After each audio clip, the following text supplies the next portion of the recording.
lahat. Nandito po ako para present itong Baguio City Environmental Users Fee Ordinance. Meron pong Ma'am Lala,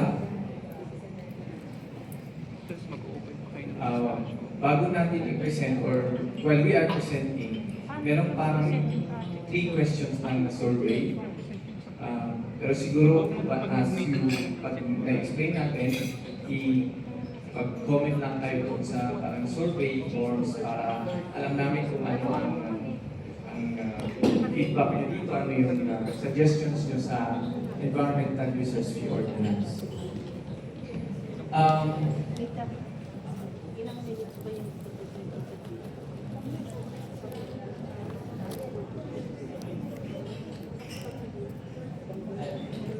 Anyway, bilisan lang natin kasi late na pala. Pasensya na. Busy. Wala yata. So, hindi naman po bago ang environmental users fee, no? Meron tayong mga environmental users fee sa iba't ibang mga lugar sa Pilipinas. Actually, pinag-send tayo ng ilang beses yata ni Engineer Alec and katulad ng Bohol, katulad ng Cebu, El Nido, Boracay, even Siargao, meron po tayong environmental users fee. And even po sa mga karating lugar po natin, katulad po ng sa Mount Ulap, meron po tayong environmental users fee.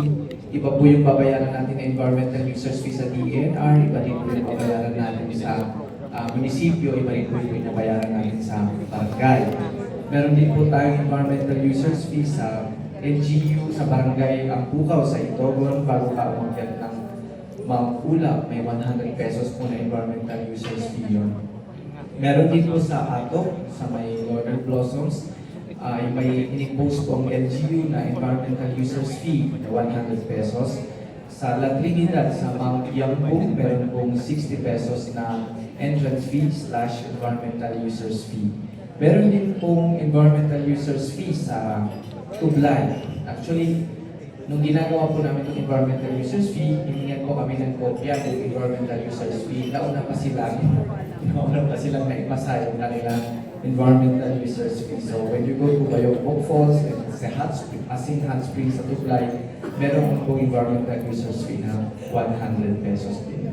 So, ang environmental users fee, wala naman po talagang categorical or express na sinasabi ang batas na ang mga LGU ay mag-impose ng environmental users fee.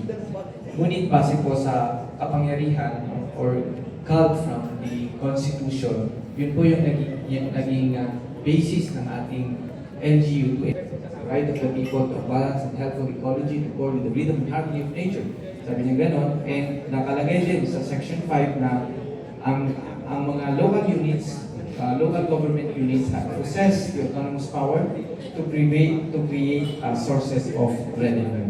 So, meron din po mga cases katulad ng Ferrer cases, for example, that confirm, no, yung Supreme Court mismo ang nagsasabi na kung pwede na magkaroon ng mga regulatory fees ng mga local government units as long as itong mga regulatory fees ay napupunta sa particular na purpose nito, katulad ng environmental users fee, ito dapat mapupunta sa environmental protection, conservation, and restoration ng ating environment. So yun po yung use ng environmental users fee.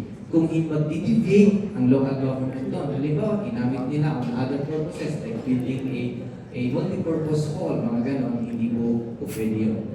Hoable yun or maging subject sa disallowance pag mga ganon. So, ito po, yung sinasabi ko kanina, may purpose na very specific and environmental users fee for restoration, conservation, and protection of the environment.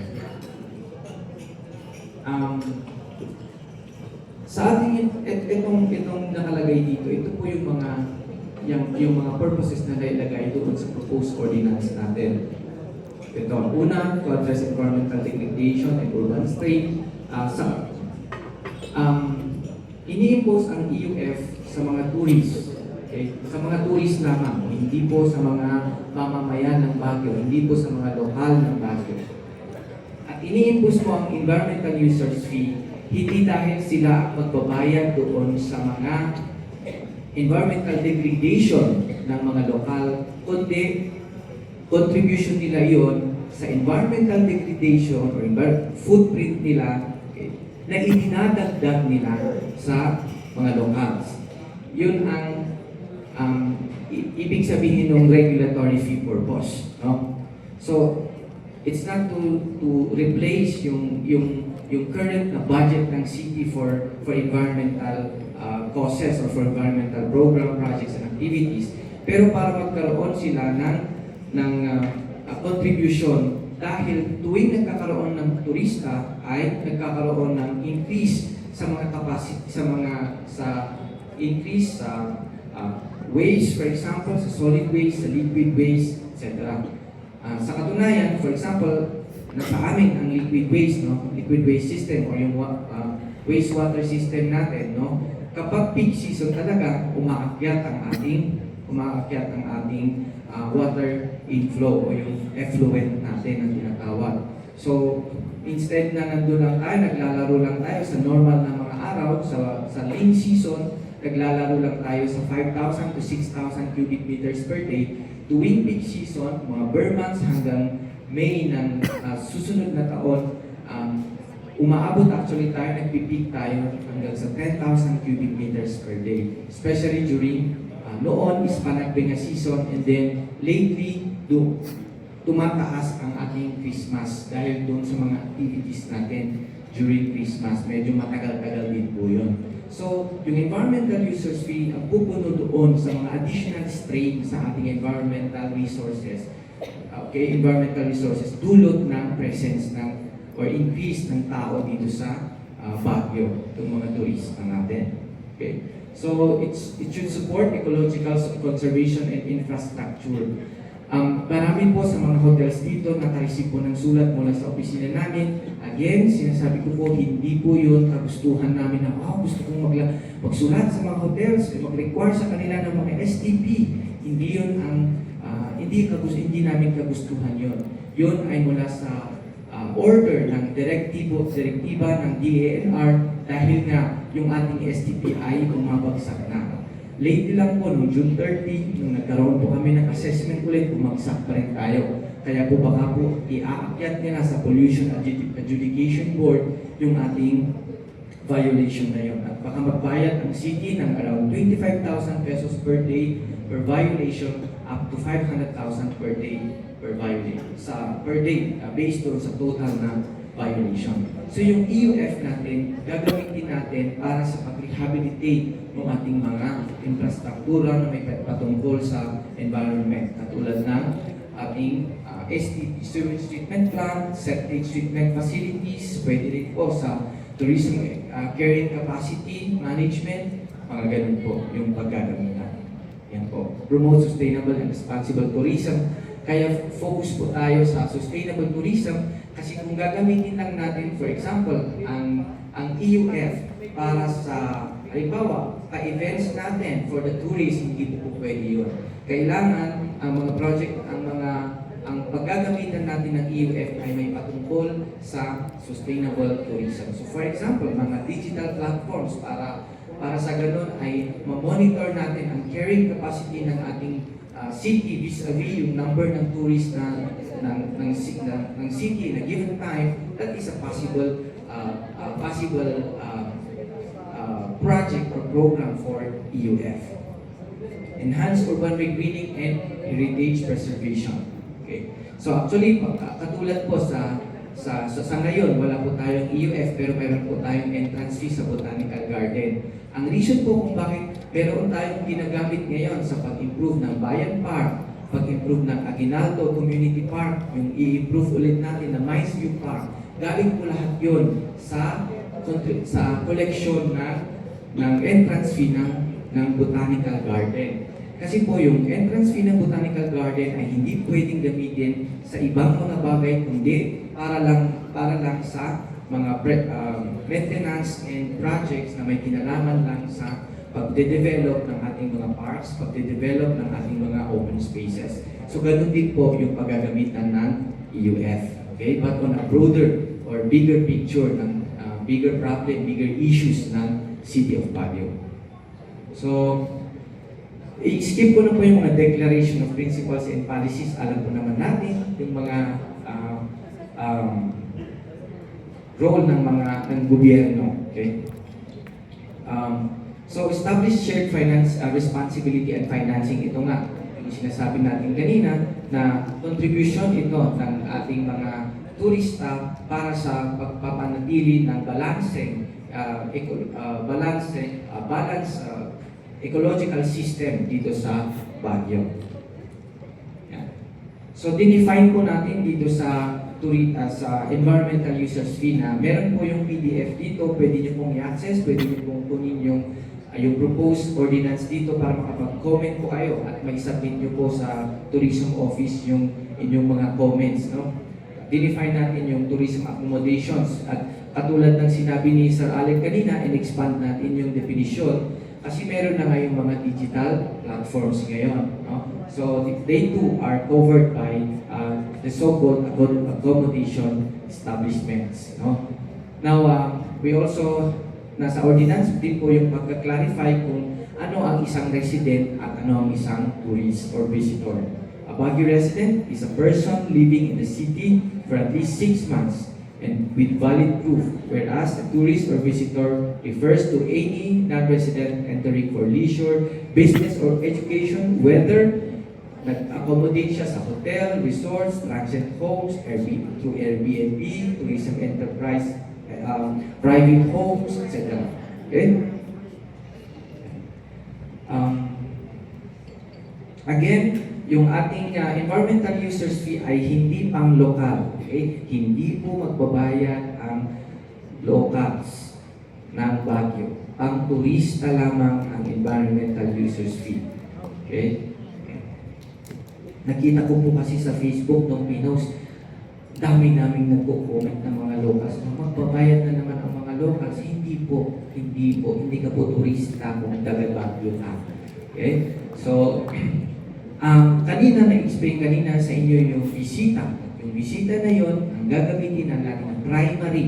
Yun po yung primary platform para sa registration and validation and pagbabayad ng environmental users fee. So, pag may application ka na, may nandun ka sa website, magre-register ka doon, magbabayad ka ng environmental users fee mo. Okay? So, utilization of the Baguio Visita, yun po yung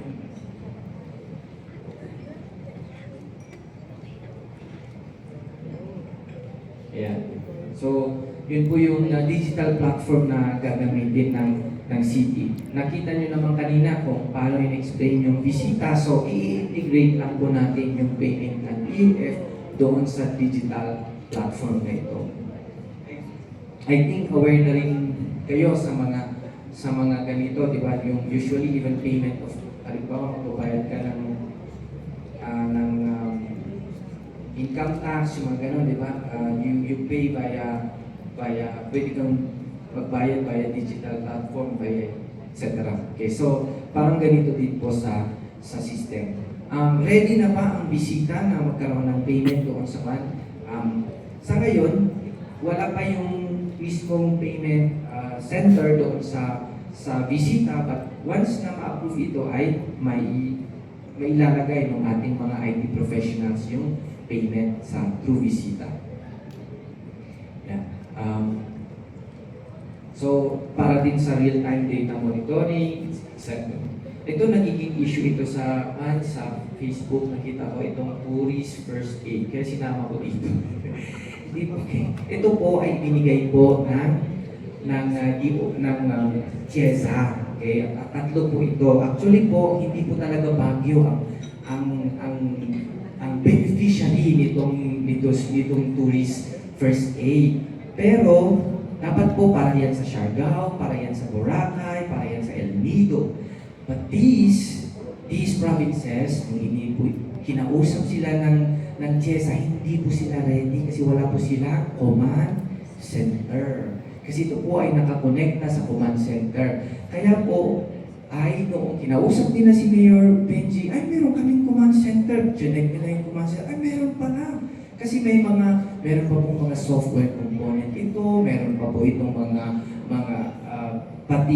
pati yung ginagamit na electricity is solar, okay, may mga stretchers, may pang BP, everything nandito na. So, kailangan ito ay nakakonekta sa command center. May mga computers, ito nakasama. So, hindi po kasi during the opening, hindi po namin dala-dala lahat ng mga components noong itong tourist na ito na sinasabi nilang sobrang mahal. So, ito po ay hindi po ito pinunduhan ng city, ito po ay pinunduhan ng CHESA. Ito po ay originally hindi po para sa Baguio. Ngunit Baguio lang po kasi ang prepared na meron tayong command center na 24/7. Kaya napunta po dito sa Baguio. So kung ngayon kung nakita ni CEO Mark Lapid pumunta, nakita niya, na-appreciate niya yung Bayan Camp, nagulat sa akala niya, simple lang yung mga paglalagyan natin na gilid-gilid lang, katulad dun sa ibang probinsya. Pero nakita niya pang Burnham, pang Botanical, pang Bayan Park, wala pa sa Ride Park, wala pa. Ito lahat yan. Kung ibigyan natin sa atin yung apat pa, naku, baka bash na naman, kaya wag na lang yata. Kaya, pero hindi po na tayo nagre-reklamo na sinasabi lang po natin na may kakulangan po siguro kami sa pag-i-explain, pero hindi po namin sinasadya na hindi mag-explain ng gano'n na ka-extensive kasi nga po ito ay ibinigay lamang sa atin. So parang it was parang beneficiary po yung city. Minadali nga po namin yung preparation ng mga sites. But definitely gumagawa po kami ngayon ng write-up niya para mas ma-explain at mas ma-appreciate po. Nakalagay lamang po na tourist, pero hindi po ibig sabihin na turista lamang ang pwedeng pumasok sa booth na ito. Kapag po ikaw naglaro ang anak niyo sa Burnham Park at nasagasa o nagkaroon ng aksidente, pwede niyo po kayong pumunta dito. Hindi po ito, wala po itong laser na magsasabi ng hindi ka turista, hindi ka makakapasok sa booth na ito. Okay? So, dahil nga lang po project ng TIEZA, kaya po tourism. Okay? Pero pwede po itong gamitin ng ating mga lokal. Hindi po ako naiinis. I-explain ko lang. Okay? Okay. Ayan. So, yan. Yung mga registration na-explain naman po kanina. So, magre-register sa bisita, magbabayad through bisita. Ngayon, nung nagkaroon po tayo ng pag-uusap at kasama ang ating ito muna. So, magkano ba yan? Sinasabi ng environmental users fee. Ito po yung proposal. Kasi ito po, ang tagal na po nito na proposal. Hindi po nanggaling sa akin ang proposal. Nanggaling po ito sa various iba-iba pong mga councilors. Tapos pinakonsolidate nila at tinawag nila ako bilang in aid of legislation. Ano yun? Parang yes, no? Para mag-consolidate nito, yes. Ganon. Hindi naman po expert witness kasi wala tayo sa level ng expert. Nandun lang tayo sa witness. So, noon kasi, bago pa mga hotels, nagkaroon kami ng mga stakeholders engagement. At that time, hindi pa na-consider yung mga nangyayari sa Israel, nangyayari sa iba-ibang mga lugar, no? So, 150 at that time. Kasi, actually, nung nagkaroon kami ng willingness to pay capacity and willingness to pay, ang pumapasok po ay nasa 112 pesos. Pero syempre, that was in 2022. Kaya nung, alam mo yun, nung, syempre, kinonsider namin yung inflation, etc. Kaya po, napunta kami sa 150 pesos. Ngayon, meron po kaming katanungan kung ano yung kung agree ba kayo sa 150, pwede ba natin babaan ito, o i-increase pa ba natin ito, depende sa atin. Meron po tayong question doon sa, mamaya po, di bali po, nandun po sa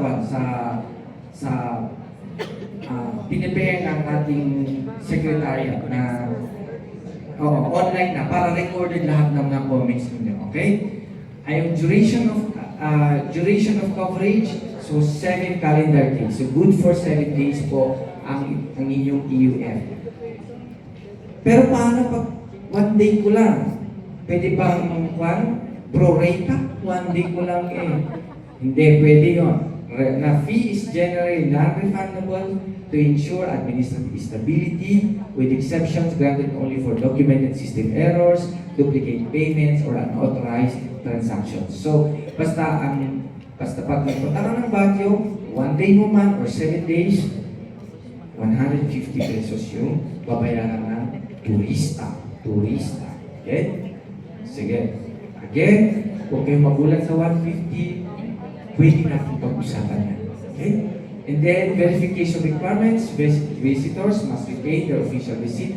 And ito yun, pag through visita, may digital QR na ibibigay sa inyo, may QR code as proof of payment to be validated at accommodation establishment and tourism site. So, pag punta mo ng Botanical Garden, for instance, at bago ka pumasok, ipapakita mo yung QR code mo. So again, ang ating primary digital platform ay ang Baguio Visita System. Pero pwede po tayo magkaroon ng mga physical registration and payment centers. Katulad for example, itong si Sir Jeff na, pag sinabi niya na, willing ako maglagay ng booth sa aking convention center, maraming salamat, maglalagay tayo ng booth. Pero unmanned yun, kasi parang papasok ka, digital yung pa rin yung system pa rin.